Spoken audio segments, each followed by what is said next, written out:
પહેલું, ગુરુ વાક્યમાં વિશ્વાસ. જે કહેવાઈ રહ્યું છે એ જીવનનું પરમ સત્ય છે. આ જયારે વિશ્વાસ બેસી જાય ને, અને વાર્તા સાહિત્ય કેવું પ્રમાણ આપણને આપે છે. ગુસાઈજીને પેલો વૈષ્ણવ પૂછવા આવ્યો ને, મારા ઠાકોરજીનું નામ શું? અને અભણ ગામડાનો વૈષ્ણવ છેક ગાદી ઉપર ચડી ગયો ગુસાઈજીની ઉપર. એટલે ગુસાઈજી એમ કહ્યું, પરે પરે દૂર રહે. અને એને થયું કે ગુરુદેવે મારા ઠાકોરજીનું નામ આપી દીધું, અને મારા ઠાકોરજીનું નામ છે પરે. હવે પરે નો અર્થ થાય દૂર જા, પણ ગુરુ વાક્યમાં એટલો વિશ્વાસ એને કે હવે તો રોજ પાતળ કરે, કુવાની પાર પર બેસે, અને એક પાતળ ઠાકોરજીની, બીજી પોતાની, અને કહે પરે તું પહેલા આવ, ભોગ લગાવ, પછી હું પ્રસાદ લઈશ, નહીં તો અન્નનો એક કોળિયો પણ મોઢામાં નહીં નાખું. અને ઇતિહાસ એમ કહે છે કે પરે નામથી ઠાકોરજી આવીને રોજ પ્રસાદ લેવા લાગે, સામગ્રી ગ્રહણ કરવા લાગે. કારણ ગુરુ વાક્યમાં વિશ્વાસ. અને જે વિશ્વાસ રાખે છે એને સહજ સમાધાન જીવનમાં મળે છે. બાકી લોજિકો, તર્કો, કુતર્કોનો કોઈ અંત નથી. પ્રશ્નો જ કરવા છે તેનો કોઈ અંત નથી. પણ જેને જીવનમાં કૃષ્ણ મળી જાય છે ને, એના સર્વ પ્રશ્નોના સમાધાન થઈ જાય છે. એક બાળક, પિતા કામ કરતા હતા અને બહુ જરૂરી કોમ્પ્યુટરમાં વર્ક ફ્રોમ હોમ હતું ને, એટલા બિઝી, અને એનો નાનકડો દીકરો આવીને વારે ઘડી પપ્પા મારી જોડે રમવાઓ ને અને ડિસ્ટર્બ કર્યા કરે. પપ્પાને એમ થયું કે આને કશાકમાં બિઝી કરી દઉં એટલે મને હેરાન ન કરે, કામ કરવા દે. એટલે એમણે એક પઝલ ગેમ હતી, આખું વર્લ્ડ મેપ હતું, અને એને કહ્યું વિખેરીને એને કહ્યું કે તું આ મેપ સોલ્વ કર, પઝલ સોલ્વ કર, અને સોલ્વ કર ત્યાં સુધી હું મારું કામ કરું છું, તું આ કર એટલે હું આવું. એટલે એના પિતાને એમ થયું કે આ તો 2-3 કલાક લાગશે આને સોલ્વ કરતા. આખું વર્લ્ડ મેપ આટલા નાનકડા બાળકને ક્યાંથી આવડે? અને 10 મિનિટ થઈને એને આવ્યો, પપ્પા સોલ્વ થઈ ગયું. તું આટલી જલ્દી આ વર્લ્ડ મેપ ક્યાંથી એને સોલ્વ કર્યું? આખું આ દુનિયાનો નકશો ને એને જોડી ક્યાંથી લીધો? પૂછું કે અરે તે સોલ્વ ક્યાંથી કર્યું આટલી જલ્દી? કે પપ્પા હું રમવા જતો હતો તો એક પાસું ઊંધું પડ્યું, એમાં એક મોર પીછું હતું. મેં બધા પાસા ઊંધા કર્યા તો મોર પીછું હતું, વાછળી હતી, કૃષ્ણ હતા, અને આખા કૃષ્ણનું પાછળ પિક્ચર હતું. મેં એ કૃષ્ણને જોડ્યા ને તો આખી દુનિયા આપમેળે જોડાઈ ગઈ. જેને કૃષ્ણને સાધી લીધા એને દુનિયા આપમેળે સધાઈ જાય. કૃષ્ણ જ જીવનના સર્વ પ્રશ્નોનું સમાધાન છે. તો ભાગવતનું પહેલું ફળ, ભાગવત સાંભળ્યા પછી માણસ શ્રદ્ધાથી એવો ભરાઈ જાય છે કે એની આત્મા જ એને ઉત્તર આપવા લાગે છે. ઘણીવાર બીજાના આપેલા ઉત્તરો ઘણીવાર આપણને સમાધાન નથી આપતા, પણ આપણી આત્મા જ આપણને જવાબ આપવા લાગે ને ત્યારે સમાધાન મળવા લાગે છે. નિસંશયતા. બીજું, ભગવત પ્રેમ. ભાગવત સાંભળો તો ઠાકોરજીમાં પ્રેમની પ્રાપ્તિ થાય. વિસ્તાર નથી કરતો, ટૂંકમાં જાઉં. ત્રીજું કહું, ભગવત કૃપા. ઠાકોરજીની કૃપાનો અનુભવ થાય. અને કૃપા એટલે શું? આપણે બેઠા રહીને ટીવીની ચેનલો ફેરવ્યા કરી શોભા પર, અને ઠાકોરજી જઈને આપણું બધું કામ કરી આવે, એને કૃપા કહેવાય? આપણે તો કૃપા એને જ માનીએ કે આપણે બેઠા રહેવાનું ને એ દોડ્યા કરે. અરે ના, કર અને પા, કર અને પા. કૃપા તો એને જ કહેવાય. કૃપાનો અર્થ થાય ભગવાન એવી સમજણ જીવનમાં આપે કે આ જે કાંઈ પણ મને મળ્યું છે એ મારા પુરુષાર્થ, મારી બુદ્ધિ, મારી મહેનત, આ બધાનું ફળ નથી. આ તો ઠાકોરજી આપેલો પ્રસાદ છે.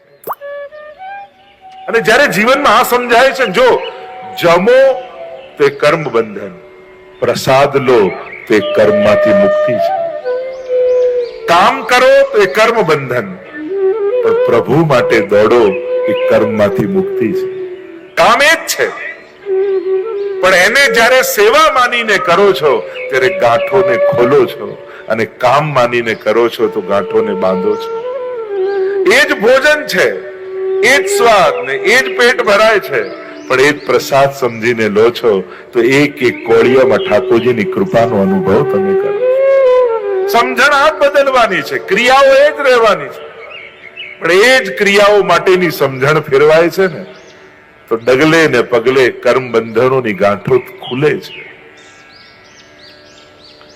જ્યારે એ સમજાય કે મારા માટે જીવનમાં સૌથી મોટું કોઈ બળ હોય ને તો એ ઠાકોરજીની કૃપાનું બળ છે. કારણ કે ગમે તેટલી મોટી અગાસી હોય, પતંગ લાવો, દોરી લાવો, બધી જ વ્યવસ્થા કરો, પણ પવન ના હોય તો ચડે? આ પવન ઠાકોરજીની કૃપા છે. અને મારા જીવનમાં પ્રભુની કૃપાનો પવન છે ને, એટલા માટે અમારી પતંગ ચડી રહી છે. બાકી બુદ્ધિમાન તો દુનિયામાં ઘણાય છે, આપણાથી હોશિયાર તમને ઘણી વાર મળશે જીવનમાં. અને તમને એમ લાગશે મારા કરતા બહુ હોશિયાર છે. તમારા કરતા વધારે મહેનત કરનારા લોકો પણ તમને દુનિયામાં ઘણી વાર મળે છે. તમને લાગે આ કેટલી મહેનત કરે, પણ તમારા કરતા હોશિયાર ને તમારા કરતા મહેનત કરનારા ઘણી વાર તમને તમારા કરતા ઓછા સુખી દેખાશે. ત્યારે તમને એમ લાગશે જો મહેનતથી જ મળતું હોત તો મારા કરતા વધારે સુખી હોવો જોઈએ, બુદ્ધિથી જ મળતું હોત તો મારા કરતા વધારે સુખી હોવો જોઈએ. પણ મને મળ્યું છે કારણ કે મારા ઉપર ઠાકોરજીની કૃપા છે, મારા વડીલોના આશીર્વાદ છે, એનું પુણ્ય છે. જો ઘણીવાર આપણને એમ લાગે કે ખરેખર આ જે મળ્યું એને હું લાયક નહોતો, અને જયારે એવું લાગે ને ત્યારે એમ માનજો કે મારા વડીલોએ જે ભક્તિ કરી ને એ સુખ રૂપે આજે મને મળી રહી છે. મારા વડીલોએ ફેરવેલી માળાના ફળ મને મળી રહ્યા છે. તો 6 અધ્યાયમાં જે કથા એનું ફળ બતાવવામાં આવ્યું. ભગવત કૃપા કહ્યું સર્વત્ર ભગવત દર્શન, આ ભાગવતનું ફળ છે. આપણને ટીવી સિરિયલો ને આ બધું મૂવી જોઈ જોઈને આદત એવી પડી ગઈ કે આમ ધુમાડો થાય ને લાઈટ થાય ને ટણંગ દિન ભગવાન સામે આવી જાય, અને એ જ રાહમાં બેઠા રહીએ કે ક્યારે દેખાય. અરે સર્વત્ર વ્યાપેલો છે. પોતાના વિચારોની ફ્રેમ મૂકી દેશો ને તો ભગવાન બધે અનુભવ કરાવશે. પણ આ જ ફ્રેમમાં ગોઠવા એવો ફોટો જોઈએ તો પછી એને ગોતવું અઘરું થઈ જશે. એ ઘણી વાર તમારી સામે આવે છે, ઘણા ઘણા રૂપે ને ઘણા લોકોનો ઉપયોગ કરી અને તમને મદદ કરીને જતો રહે છે. પણ સામે આવેલા એક ક્ષણે પ્રગટેલા, આપણા માટે પ્રગટેલા કોઈની ભીતર પરમાત્માને આપણે ઓળખી નથી શકતા. એ ઘણી વાર ઘણા રૂપે આપણા માટે ઘણાની અંદર પ્રવેશ કરતો હોય છે. અરે પ્રહલાદ થાંભલા, એક નિર્જીવ થાંભલાની સામે આંગળી કરે ને કે આમાં મારો ભગવાન છે, અને ભગવાન એમાંથી જો પ્રગટ થતો હોય તો આપણે શ્રદ્ધા રાખીએ કે હમણાં મારા માટે ભગવાન આના હૃદયમાં વસી જાય તો ભગવાન એના દિલમાં ન વસી શકતો હોય? ચોક્કસ આવે, ચોક્કસ. હમણાં ઠાકોરજી આની જીભ પર મારા માટે વસી જાય અને આપણા ફેવરમાં ક્યાંક બોલાવી દે. ઘણી વાર એ આપણા માટે કાર્ય કરતો હોય છે. અને 5મું ફળ કયું? અભયત્વ. ભાગવત જીવનમાં ઉતર્યું તો નિર્ભયતા આવી જશે, ભય મુક્ત થઈ જશે. કેટલા કાલ્પનિક ભયોને લઈને માણસ જીવતો હોય છે. આમ થઈ જશે તો, આમ નહીં થાય તો, આવું ન થયું તો, આને આ ન મળ્યું તો, કલ્પનાઓ જ હોય છે. અને આપણે ત્યાં તો કહ્યું સૌથી મોટો ભય માણસને મૃત્યુનો ભય હોય છે. અને આ મૃત્યુનો ભય દરેકને સતાવતો હોય છે. કોઈ રોગ હોય ન હોય, પણ આ ભવરોગ તો બધાને લાગેલો છે. જો લોકો કહે કે આનું હાર્ટ એટેક થી મૃત્યુ થયું, આનું એક્સિડન્ટ થયું, આનાથી થયું, આનાથી થયું, જુદા જુદા કારણો આપણે કહેતા હોઈએ મૃત્યુના, પણ દુનિયામાં મૃત્યુનું એક જ કારણ છે, અને એ કારણ છે જન્મ. જેનો જન્મ થયો છે એનું મૃત્યુ નિશ્ચિત છે. જાત સહી ધ્રુવ મૃત્યુ. જે જન્મ્યો છે એ જવાનો ખરો. બસ નક્કી એ કરવાનું કે હસતા હસતા જવું છે કે રડતા રડતા જવું છે. ગણેલી ક્ષણો મળી છે. સમયને કોઈ રોકી શકતું નથી. સમયનો કેવલ સદુપયોગ થઈ શકે છે. અભયત્વની પ્રાપ્તિ. અને જ્યારે ભયમુક્ત બની જાઓ છો, એક વસ્તુ યાદ રાખો, અલ્પનો આશ્રય કરશો તો હંમેશા ભય રહેશે, અને સર્વ સમર્થ એવા હરિનો આશ્રય કરશો તો જ આ જીવનના ભયોમાંથી મુક્તિ મળી શકશે. એટલે મહાપ્રભુજી આજ્ઞા કરે છે, પ્રભુ સર્વ સમર્થો હિ તતો નિશ્ચિત તતામ વ્રજેત. સર્વ સમર્થ એવા હરિનો આશ્રય કરો, નિર્ભય બની જશો. તો 5 ફળ કયા? ઘણી બધી ચર્ચાઓ એમાં છે. શ્રીમદ ભાગવત આ 5 ફળનું દાન કરનારો એવી દિવ્ય કથા છે. આવો ભાગવતના આ મહાત્મ્યની કથામાં પ્રવેશ કરીએ. મહાત્મ્યમાં પ્રવેશ કરતા વ્યાસજી સૌથી પહેલા મંગલાચરણ કરે છે. અને મંગલાચરણ શું છે? મંગલ આચરણ એ જ મંગલાચરણ છે. જો પ્રત્યેક કર્મની શરૂઆત વિચારથી થાય છે. તમે શું વિચારો છો એ પ્રમાણે તમે કર્મ કરો છો. એટલે બહુ જ મહત્વનું છે કે આપણા વિચારમાં પરમાત્માનો પ્રવેશ થાય. અને એ વાત પણ ચોખ્ખી છે, વિચારથી વૈષ્ણવ નહીં બનો ને તો વ્યવહારથી પણ વૈષ્ણવતા બહુ વાર ટકશે નહીં. જેને વૈષ્ણવ તરીકેના વિચાર નથી આવતા એનો વ્યવહાર પણ વૈષ્ણવતાનો બહુ વાર રહેતો નથી. ઘણી વાર લોકો કહે ને સારા વિચાર કરવા જોઈએ, તો આ પણ બહુ શ્રેષ્ઠ અવસ્થા નથી. સારા વિચાર જ આવવા જોઈએ. આપણે તો કરવું એનો અર્થ એ થાય છે કે સારો નથી આવતો એટલે સારો કરવો પડે છે. એ પણ એક પ્રયાસ છે. સારો વિચાર જ પેદા થવો જોઈએ. એટલા માટે મંગલાચરણ એટલે ભગવાનને યાદ કરીને કાર્યની શરૂઆત. કારણ કે મંગલનો નિધિ એ છે, મંગલ રૂપ નિધાન સાવરો મંગલ રૂપ નિધાન. મંગલનો એ નિધિ છે. મંગલમ ભગવાન વિષ્ણુ મંગલમ ગરુડધ્વજ. એ મંગલ રૂપ છે. મંગલ મંગલ વ્રજભૂમિ મંગલ મંગલ મિહ શ્રી નંદ યશોદા. આપણે ત્યાં મંગલ રૂપ પરમાત્માને માનવામાં આવ્યા છે. એટલા માટે તમારા દિવસની શરૂઆત પ્રભુને યાદ કરીને કરો. હું તો હંમેશા કથામાં કહું ને કે કમથી કમ 5 વાર, એમ તો મહાપ્રભુજીની તો આજ્ઞા છે અહર્નિશ ભગવત સ્મરણ કરો. તસ્માત સર્વાત્મના નિત્યમ શ્રી કૃષ્ણ શરણમ મમ વદત ભીરેવ સતતમ સ્થેમિત્યેમેવ. સતત ગાયના સિંગડા પર રાઈનો દાણો રહે એટલી વાર પણ જો ભગવદ નામ ચૂકીએ, ભૂલીએ તો કલયુગ આપણી અંદર પ્રવેશી જાય. ત્યાં સુધીની વાત છે. પણ આપણા જેવા સંસારમાં રહેનારા જીવો જો અહર્નિશ ભગવદ નામ ન લઈ શકતા હોય તો કમથી કમ આટલી વાર, એક જ્યારે જાગો ત્યારે 3 વાર અષ્ટાક્ષરનું સ્મરણ કરો.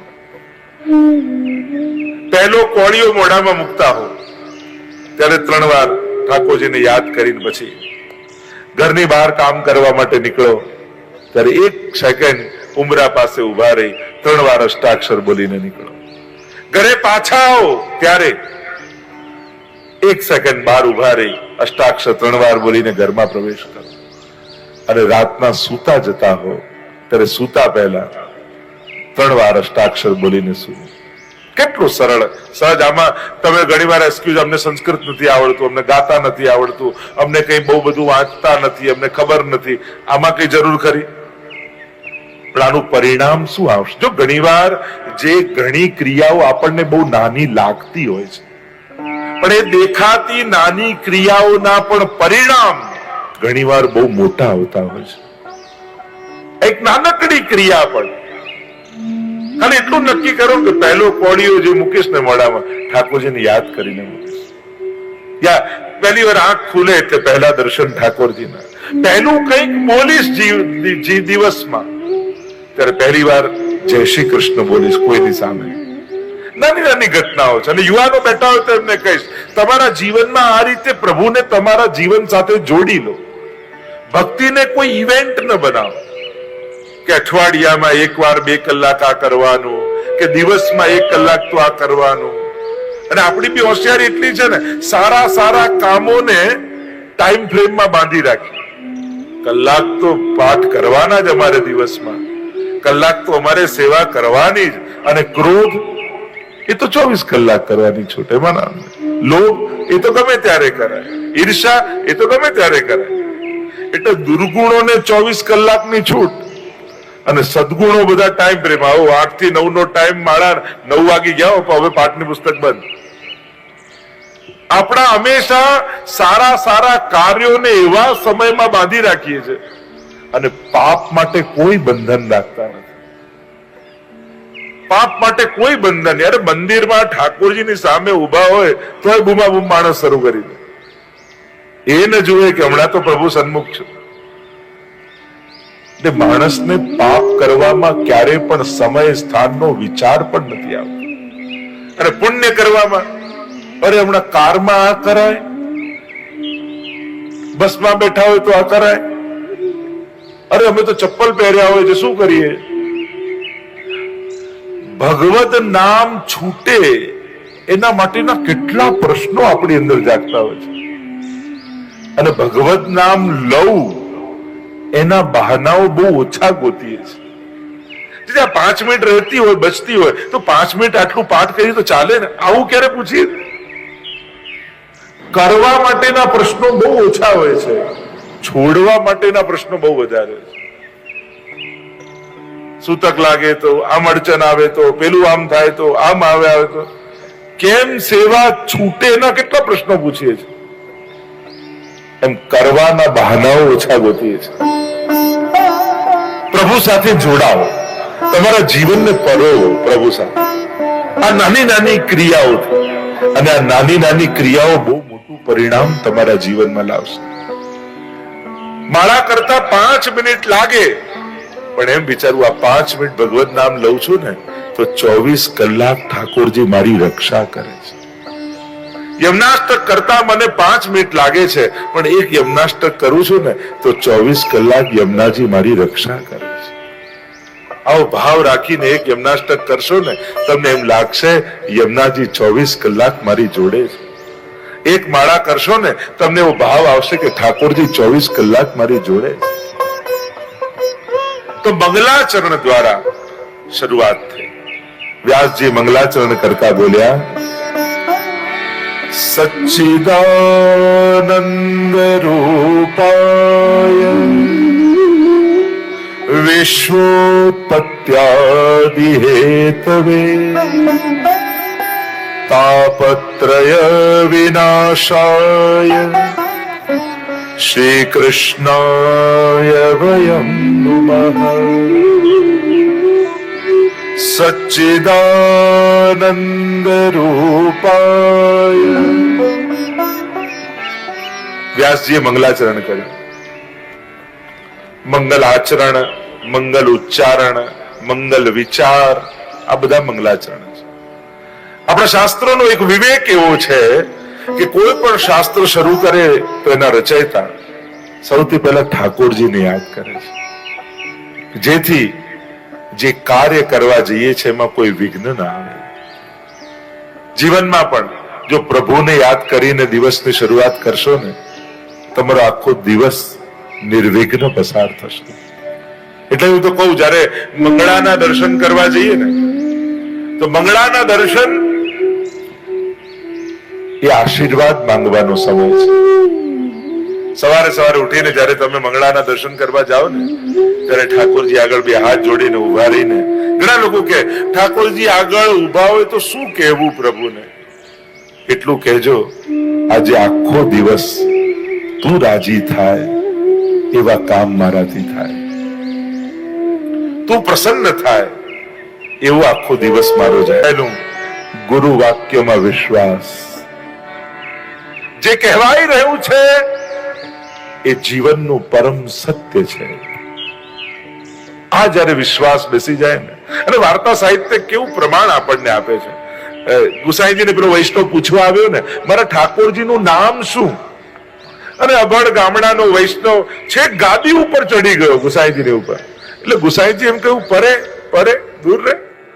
અને એને થયું કે ગુરુદેવે મારા ઠાકોરજીનું નામ આપી દીધું અને મારા ઠાકોરજીનું નામ છે પરે. હવે પરે નો અર્થ થાય દૂર જા, પણ ગુરુ વાક્યમાં એટલો વિશ્વાસ એને કે હવે તો રોજ પાતળ કરે, કુવાની પાળ પર બેસે અને એક પાતળ ઠાકોરજીની, બીજી પોતાની, અને કહે ત્યારે તું પહેલા આવ, ભોગ લગાવ, પછી હું પ્રસાદ લઈશ, નહીં તો અન્નનો એક કોળિયો પણ મોઢામાં નહીં નાખું. અને ઇતિહાસ એમ કહે છે કે પરે નામથી ઠાકોરજી આવીને રોજ પ્રસાદ લેવા લાગે, સામગ્રી ગ્રહણ કરવા લાગે. કારણ ગુરુ વાક્યમાં વિશ્વાસ. અને જે વિશ્વાસ રાખે છે એને સહજ સમાધાન જીવનમાં મળે છે. બાકી લોજિકો, તર્કો, કુતર્કોનો કોઈ અંત નથી. પ્રશ્નો જ કરવા છે તેનો કોઈ અંત નથી. પણ જેને જીવનમાં કૃષ્ણ મળી જાય છે ને, એના સર્વ પ્રશ્નોના સમાધાન થઈ જાય છે. એક બાળક, પિતા કામ કરતા હતા અને બહુ જરૂરી કોમ્પ્યુટરમાં વર્ક ફ્રોમ હોમ હતું ને, એટલા બિઝી, અને એનો નાનકડો દીકરો આવીને વારે ઘડી પપ્પા મારી જોડે રમવા આવો ને અને ડિસ્ટર્બ કર્યા કરે. પપ્પાને એમ થયું કે આને કશાકમાં બિઝી કરી દઉં એટલે મને હેરાન ન કરે, કામ કરવા દે. એટલે એમણે એક પઝલ ગેમ હતી, આખું વર્લ્ડ મેપ હતું, અને એને કહ્યું વિખેરીને એને કહ્યું કે તું આ મેપ સોલ્વ કર, પઝલ સોલ્વ કર, અને સોલ્વ કર ત્યાં સુધી હું મારું કામ કરું છું, તું આ કર એટલે હું આવું. એટલે એના પિતાને એમ થયું કે આ તો 2-3 કલાક લાગશે આને સોલ્વ કરતા, આખું વર્લ્ડ મેપ આટલા નાનકડા બાળકને ક્યાંથી આવડે. અને 10 મિનિટ થઈને એને આવ્યો, પપ્પા સોલ્વ થઈ ગયું. તો આટલી જલ્દી આ વર્લ્ડ મેપ ક્યાંથી એને સોલ્વ કર્યું, આખું આ દુનિયાનો નકશો ને એને જોડી ક્યાંથી લીધો. પૂછ્યું કે અરે તે સોલ્વ ક્યાંથી કર્યું આટલી જલ્દી. કે પપ્પા હું રમવા જતો હતો તો એક પાસું ઊંધું પડ્યું, એમાં એક મોર પીછું હતું. મેં બધા પાસા ઊંધા કર્યા તો મોર પીછું હતું, વાછળી હતી, કૃષ્ણ હતા, અને આખા કૃષ્ણનું પાછળ પિક્ચર હતું. મેં એ કૃષ્ણને જોડ્યા ને તો આખી દુનિયા આપમેળે જોડાઈ ગઈ. જેને કૃષ્ણને સાધી લીધા એને દુનિયા આપમેળે સધાઈ જાય. કૃષ્ણ જ જીવનના સર્વ પ્રશ્નોનું સમાધાન છે. તો ભાગવતનું પહેલું ફળ, ભાગવત સાંભળ્યા પછી માણસ શ્રદ્ધાથી એવો ભરાઈ જાય છે કે એની આત્મા જ એને ઉત્તર આપવા લાગે છે. તો ઘણીવાર બીજાના આપેલા ઉત્તરો ઘણીવાર આપણને સમાધાન નથી આપતા, પણ આપણી આત્મા જ આપણને જવાબ આપવા લાગે ને ત્યારે સમાધાન મળવા લાગે છે, નિસંશયતા. બીજું, ભગવત પ્રેમ. ભાગવત સાંભળો તો ઠાકોરજીમાં પ્રેમની પ્રાપ્તિ થાય. વિસ્તાર નથી કરતો, ટૂંકમાં જાઉં. ત્રીજું કહું, ભગવત કૃપા. ઠાકોરજીની કૃપાનો અનુભવ થાય. અને કૃપા એટલે શું? આપણે બેઠા રહીને ટીવીની ચેનલો ફેરવ્યા કરી શોભા પર, અને ઠાકોરજી જઈને આપણું બધું કામ કરી આવે, એને કૃપા કહેવાય? આપણે તો કૃપા એને જ માનીએ કે આપણે બેઠા રહેવાનું ને એ દોડ્યા કરે. અરે ના, કર અને પા. કૃપા તો એને જ કહેવાય. કૃપાનો અર્થ થાય ભગવાન એવી સમજણ જીવનમાં આપે કે આ જે કાંઈ પણ મને મળ્યું છે એ મારા પુરુષાર્થ, મારી બુદ્ધિ, મારી મહેનત, આ બધાનું ફળ નથી. આ તો ઠાકોરજી આપેલો પ્રસાદ છે. અને જ્યારે જીવનમાં આ સમજાય છે, જો જમો તો એ કર્મ બંધન, પ્રસાદ લો તો એ કર્મમાંથી મુક્તિ છે. કામ કરો તો એ કર્મ બંધન, પણ પ્રભુ માટે દોડો એ કર્મમાંથી મુક્તિ છે. કામ એ જ છે, પણ એને જ્યારે સેવા માનીને કરો છો ત્યારે ગાંઠોને ખોલો છો, અને કામ માનીને કરો છો તો ગાંઠોને બાંધો છો. એ જ ભોજન છે, એ જ સ્વાદ ને એ જ પેટ ભરાય છે, પણ એ જ પ્રસાદ સમજીને લો છો તો એક એક કોળિયામાં ઠાકોરજીની કૃપાનો અનુભવ તમે કરો. સમજણ આ બદલવાની છે, ક્રિયાઓ એ જ રહેવાની છે, પણ એ જ ક્રિયાઓ માટેની સમજણ ફેરવાય છે ને તો ડગલે ને પગલે કર્મ બંધનોની ગાંઠો ખુલે છે. જ્યારે એ સમજાય કે મારા માટે જીવનમાં સૌથી મોટું કોઈ બળ હોય ને તો એ ઠાકોરજીની કૃપાનું બળ છે. કારણ કે ગમે તેટલી મોટી અગાસી હોય, પતંગ લાવો, દોરી લાવો, બધી જ વ્યવસ્થા કરો, પણ પવન ના હોય તો ચડે? આ પવન ઠાકોરજીની કૃપા છે. અને મારા જીવનમાં પ્રભુની કૃપાનો પવન છે ને એટલા માટે અમારી પતંગ ચડી રહી છે. બાકી બુદ્ધિમાન તો દુનિયામાં ઘણાય છે, આપણાથી હોશિયાર તમને ઘણી વાર મળશે જીવનમાં, અને તમને એમ લાગશે મારા કરતા બહુ હોશિયાર છે. તમારા કરતા વધારે મહેનત કરનારા લોકો પણ તમને દુનિયામાં ઘણી વાર મળે છે. તમને લાગે આ કેટલી મહેનત કરે, પણ તમારા કરતા હોશિયાર ને તમારા કરતા મહેનત કરનારા ઘણી વાર તમને તમારા કરતા ઓછા સુખી દેખાશે. ત્યારે તમને એમ લાગશે જો મહેનતથી જ મળતું હોત તો મારા કરતા વધારે સુખી હોવો જોઈએ, બુદ્ધિથી જ મળતું હોત તો મારા કરતા વધારે સુખી હોવો જોઈએ. પણ મને મળ્યું છે કારણ કે મારા ઉપર ઠાકોરજીની કૃપા છે, મારા વડીલોના આશીર્વાદ છે, એનું પુણ્ય છે. જો ઘણીવાર આપણને એમ લાગે કે ખરેખર આ જે મળ્યું એને હું લાયક નહોતો, અને જયારે એવું લાગે ને ત્યારે એમ માનજો કે મારા વડીલોએ જે ભક્તિ કરી ને એ સુખ રૂપે આજે મને મળી રહી છે. મારા વડીલોએ ફેરવેરી માળાના ફળ મને મળી રહ્યા છે. તો 6 અધ્યાયમાં જે કથા એનું ફળ બતાવવામાં આવ્યું. ભગવત કૃપા કહ્યું સર્વત્ર ભગવત દર્શન, આ ભાગવતનું ફળ છે. આપણને ટીવી સિરિયલો ને આ બધું મૂવી જોઈ જોઈને આદત એવી પડી ગઈ કે આમ ધુમાડો થાય ને લાઈટ થાય ને ટણંગ દિન ભગવાન સામે આવી જાય, અને એ જ રાહમાં બેઠા રહીએ કે ક્યારે દેખાય. અરે સર્વત્ર વ્યાપેલો છે. પોતાના વિચારોની ફ્રેમ મૂકી દેશો ને તો ભગવાન બધે અનુભવ કરાવશે. પણ આ જ ફ્રેમમાં ગોઠવા એવો ફોટો જોઈએ તો પછી એને ગોતવું અઘરો થઈ જશે.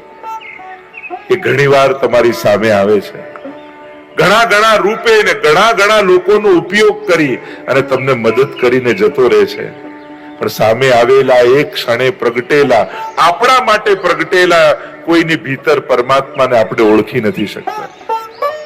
એ ઘણી વાર ઘણા રૂપે આપણા માટે ઘણાની અંદર પ્રવેશ કરતો હોય છે.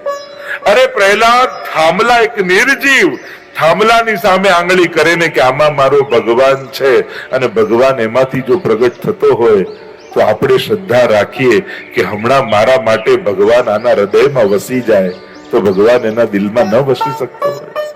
ચોક્કસ આવે, ચોક્કસ. હમણાં ઠાકોરજી આની જીભ પર મારા માટે વસી જાય અને આપણા ફેવરમાં ક્યાંક બોલાવી દે. ઘણી વાર એ આપણા માટે કાર્ય કરતો હોય છે. અને 5મું ફળ કયું? અભયત્વ. ભાગવત જીવનમાં ઉતર્યું તો નિર્ભયતા આવી જશે, ભય મુક્ત થઈ જશે. કેટલા કાલ્પનિક ભયોને લઈને માણસ જીવતો હોય છે. આમ થઈ જશે તો, આમ નહીં થાય તો, આવું ન થયું તો, આને આ ન મળ્યું તો, કલ્પનાઓ જ હોય છે. અને આપણે ત્યાં તો કહ્યું સૌથી મોટો ભય માણસને મૃત્યુનો ભય હોય છે. અને આ મૃત્યુનો ભય દરેકને સતાવતો હોય છે. કોઈ રોગ હોય ન હોય, પણ આ ભવરોગ તો બધાને લાગેલો છે. જો લોકો કહે કે આનું હાર્ટ એટેક થી મૃત્યુ થયું, આનું એક્સિડન્ટ થયું, આનાથી થયું, આનાથી થયું, જુદા કારણો આપણે કહેતા હોઈએ મૃત્યુના, પણ દુનિયામાં મૃત્યુનું એક જ કારણ છે, અને એ કારણ છે જન્મ. જેનો જન્મ થયો છે એનું મૃત્યુ નિશ્ચિત છે. જાત સહી ધ્રુવ મૃત્યુ. જે જન્મ્યો છે એ જવાનો ખરો. બસ નક્કી એ કરવાનું કે હસતા હસતા જવું છે કે રડતા રડતા જવું છે. ગણેલી ક્ષણો મળી છે. સમયને કોઈ રોકી શકતું નથી. સમયનો કેવલ સદુપયોગ થઈ શકે છે. અભયત્વની પ્રાપ્તિ. અને જ્યારે ભયમુક્ત બની જાઓ છો ને, એક વસ્તુ યાદ રાખો, અલ્પનો આશ્રય કરશો તો હંમેશા ભય રહેશે, અને સર્વ સમર્થ એવા હરિનો આશ્રય કરશો તો જ આ જીવનના ભયોમાંથી મુક્તિ મળી શકશે. એટલે મહાપ્રભુજી આજ્ઞા કરે છે, પ્રભુ સર્વ સમર્થો હિ તતો નિશ્ચિત તતામ વ્રજેત. સર્વ સમર્થ એવા હરિનો આશ્રય કરો, નિર્ભય બની જશો. તો 5 ફળ કયા? ઘણી બધી ચર્ચાઓ એમાં છે. શ્રીમદ ભાગવત આ 5 ફળનું દાન કરનારું એવી દિવ્ય કથા છે. આવો ભાગવતના આ મહાત્મ્યની કથામાં પ્રવેશ કરીએ. મહાત્મ્યમાં પ્રવેશ કરતા વ્યાસજી સૌથી પહેલા મંગલાચરણ કરે છે. અને મંગલાચરણ શું છે? મંગલ આચરણ એ જ મંગલાચરણ છે. જો પ્રત્યેક કર્મની શરૂઆત વિચારથી થાય છે. તમે શું વિચારો છો એ પ્રમાણે તમે કર્મ કરો છો. એટલે બહુ જ મહત્વનું છે કે આપણા વિચારમાં પરમાત્માનો પ્રવેશ થાય. અને એ વાત પણ ચોખ્ખી છે, વિચારથી વૈષ્ણવ નહીં બનો ને તો વ્યવહારથી પણ વૈષ્ણવતા બહુ વાર ટકશે નહીં. જેને વૈષ્ણવ તરીકેના વિચાર નથી આવતા એનો વ્યવહાર પણ વૈષ્ણવતાનો બહુ વાર રહેતો નથી. ઘણી વાર લોકો કહે ને સારા વિચાર કરવા જોઈએ, તો આ પણ બહુ શ્રેષ્ઠ અવસ્થા નથી. સારા વિચાર જ આવવા જોઈએ. આપણે તો કરવું એનો અર્થ એ થાય છે કે સારો નથી આવતો એટલે સારો કરવો પડે છે. એ પણ એક પ્રયાસ છે. સારો વિચાર જ પેદા થવો જોઈએ. એટલા માટે મંગલાચરણ એટલે ભગવાનને યાદ કરીને કાર્યની શરૂઆત. કારણ કે મંગલનો નિધિ એ છે, મંગલ રૂપ નિધાન સાવરો મંગલ રૂપ નિધાન. મંગલનો એ નિધિ છે. મંગલમ ભગવાન વિષ્ણુ મંગલમ ગરુડધ્વજ. એ મંગલ રૂપ છે. મંગલ મંગલ વ્રજભૂમિ મંગલ મંગલ મિહ શ્રી નંદ યશોદા. આપણે ત્યાં મંગલ રૂપ પરમાત્માને માનવામાં આવ્યા છે. એટલા માટે તમારા દિવસની શરૂઆત પ્રભુને યાદ કરીને કરો. હું તો હંમેશા કથામાં કહું ને કે કમથી કમ 5 વાર, એમ તો મહાપ્રભુજીની તો આજ્ઞા છે અહર્નિશ ભગવત સ્મરણ કરો. તસ્માત સર્વાત્મના નિત્યમ શ્રી કૃષ્ણ શરણમ મમ વદત ભીરેવ સતતમ સ્થે નિત્યેમેવ. સતત ગાયના શિંગડા પર રાઈનો દાણો રહે એટલી વાર પણ જો ભગવદ નામ ચૂકીએ, ભૂલીએ તો કલયુગ આપણી અંદર પ્રવેશી જાય. ત્યાં સુધીની વાત છે. પણ આપણા જેવા સંસારમાં રહેનારા જીવો જો અહર્નિશ ભગવદ નામ ન લઈ શકતા હોય તો કમથી કમ આટલી વાર, એક જ્યારે જાગો ત્યારે 3 વાર અષ્ટાક્ષરનું સ્મરણ કરો. પહેલો કોળિયો મોઢામાં મૂકતા હો ત્યારે 3 વાર ઠાકોરજીને યાદ કરીને પછી ઘરની બહાર કામ કરવા માટે નીકળો ત્યારે 1 સેકન્ડ ઉંબરા પાસે ઉભા રહી 3 વાર અષ્ટાક્ષર બોલીને નીકળો. ઘરે પાછા આવો ત્યારે 1 સેકન્ડ બહાર ઉભા રહી અષ્ટાક્ષર 3 વાર બોલીને ઘરમાં પ્રવેશ કરો. અને રાતના સૂતા જતા હો ત્યારે સૂતા પહેલા 3 વાર અષ્ટાક્ષર બોલીને સૂવો. કેટલું સરળ સહજ. આમાં તમે ઘણી વાર એક્સક્યુઝ, અમને સંસ્કૃત નથી આવડતું, અમને ગાતા નથી આવડતું, અમને કઈ બહુ બધું વાંચતા નથી, અમને ખબર નથી. આમાં કઈ જરૂર ખરી?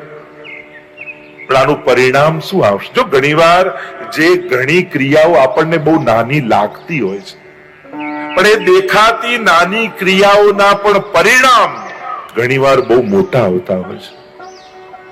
એક નાનકડી ક્રિયા પણ ખાલી એટલું નક્કી કરો કે પહેલો કોળિયો જે મૂકીશ ને મોઢામાં ઠાકોરજીને યાદ કરીને મૂકીશ, યા પહેલી વાર આંખ ખુલે એટલે પહેલા દર્શન ઠાકોરજીના, પહેલું કંઈક બોલીશ દિવસમાં ત્યારે પહેલી વાર જય શ્રી કૃષ્ણ બોલીશ કોઈની સામે. નાની નાની ઘટનાઓ છે. અને યુવાનો બેઠા હોય તો એમને કહીશ તમારા જીવનમાં આ રીતે પ્રભુને તમારા જીવન સાથે જોડી લો. ભક્તિને કોઈ ઇવેન્ટ ન બનાવો કે અઠવાડિયામાં 1 વાર 2 કલાક આ કરવાનું કે દિવસમાં 1 કલાક તો આ કરવાનું. અને આપણી બી હોશિયારી એટલી છે ને, સારા સારા કામોને ટાઈમ ફ્રેમમાં બાંધી રાખી. કલાક તો પાઠ કરવાના જ અમારે દિવસમાં, કલાક તો અમારે સેવા કરવાની જ. અને ક્રોધ એ તો 24 કલાક કરવાની છૂટ. એમાં ના લોભ એ તો ગમે ત્યારે કરાય, ઈર્ષા એ તો ગમે ત્યારે કરાય.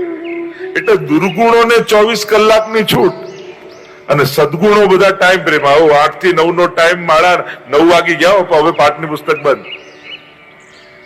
આપણા હંમેશા સારા સારા કાર્યોને એવા સમયમાં બાંધી રાખીએ છીએ અને પાપ માટે કોઈ બંધન રાખતા નથી.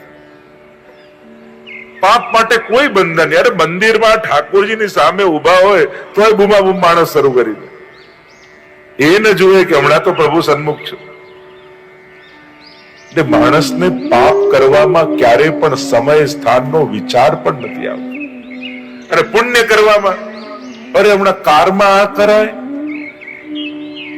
બસમાં બેઠા હોય તો આ કરાય, અરે અમે તો ચપ્પલ પહેર્યા હોય છે શું કરીએ? ભગવત નામ છૂટે એના માટેના કેટલા પ્રશ્નો આપણી અંદર જાગતા હોય છે, અને ભગવત નામ લઉં એના બહાનાઓ બહુ ઓછા ગોતીએ છીએ. જ્યાં 5 મિનિટ રહેતી હોય બચતી હોય તો 5 મિનિટ આટલું પાઠ કરીએ તો ચાલે ને, આવું ક્યારે પૂછીએ? કરવા માટેના પ્રશ્નો બહુ ઓછા હોય છે, છોડવા માટેના પ્રશ્નો બહુ વધારે હોય છે. સૂતક લાગે તો, આમ અડચણ આવે તો, પેલું આમ થાય તો, આમ આવે તો, કેમ સેવા છૂટે એના કેટલા પ્રશ્નો પૂછીએ છીએ. એમ કરવાના બહાનાઓ ઓછા ગોતીએ છીએ. પ્રભુ સાથે જોડાઓ, તમારા જીવનને પરોવો પ્રભુ સાથે, આ નાની નાની ક્રિયાઓથી, અને આ નાની નાની ક્રિયાઓ બહુ મોટું પરિણામ તમારા જીવનમાં લાવશે. માળા કરતા 5 મિનિટ લાગે, પણ એમ વિચારવું આ 5 મિનિટ ભગવત નામ લઉં છું ને તો 24 કલાક ઠાકોરજી મારી રક્ષા કરે છે. યમનાષ્ટક કરતા મને 5 મિનિટ લાગે છે, પણ એક યમનાષ્ટક કરું છું ને તો 24 કલાક યમનાજી મારી રક્ષા કરે છે.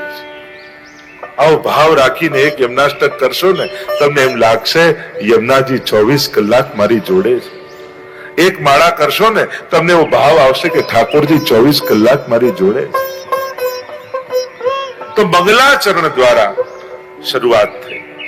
વ્યાસજી મંગલાચરણ કરતા બોલ્યા, સચ્ચિદાનંદ રૂપાય વિશ્વોત્પત્યાદિ હેતવે તાપત્રય વિનાશાય શ્રી કૃષ્ણાય વયમ નમઃ. સચ્ચિદાનંદ રૂપાય. વ્યાસજીએ મંગલાચરણ કર્યું. મંગલ આચરણ, મંગલ ઉચ્ચારણ, મંગલ વિચાર, આ બધા મંગલાચરણ છે. આપણા શાસ્ત્રોનો એક વિવેક એવો છે કે કોઈ પણ શાસ્ત્ર શરૂ કરે તો એના રચયિતા સૌથી પહેલા ઠાકોરજીને યાદ કરે છે, જેથી જે કાર્ય કરવા જઈએ છે એમાં કોઈ વિઘ્ન ના આવે. જીવનમાં પણ જો પ્રભુને યાદ કરીને દિવસની શરૂઆત કરશો ને તમારો આખો દિવસ નિર્વિઘ્ન પસાર થશે.